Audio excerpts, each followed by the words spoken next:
I have always been one half of a whole. The first Hilton was stillborn. His little wet head and arms and feet were dragged out of a mother who did not want him. That mother was my mother's closest friend. She told my mother during her pregnancy that if her child turned out to be male, she wanted him dead, given how despicable she thought men were, especially her husband. So she willed Hilton's death. She had named her child Hilton, a boy's name, even before he was born. Perhaps she'd always wanted a boy to kill. A year or two after that, my mother gave birth to Hilton again, myself.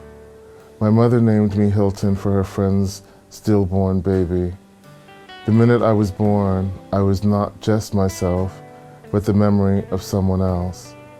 And I belonged to two women who identified with one another for any number of reasons, my mother and her friend, the one who bore death and the one who bore the rest.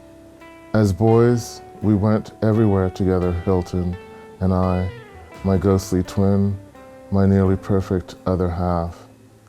He was perfect because he never seemed to need anything, even though we grew up in the same family. We lived in Brooklyn then, in a two-story house in East New York. It was a place of spindly trees.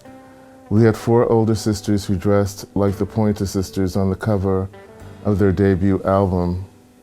We knew we'd never get over them, or our youngest brother, whom we adored, and our ma, who raised us all. We never knew what any of those people were talking about when they used I as a pronoun. They were all the same. They were annoyed by anything they perceived as the catalyst for separation. Evil forces from the outside world included boyfriends, anyone else at all. They didn't know I had a twin. They would have resented him. Our ma, we were all the same to her. We were her we, a mass of need, always in need of feeding. Standing over a pot of boiling something, waiting for what she called the last straggler to straggle into dinner. Our brothers say she would call out each of her children's names as if naming off all the parts of one body.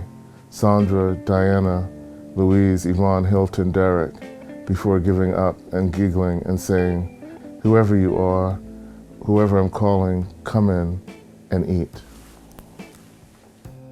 My name is Hilton Als, and my book is called White Girls.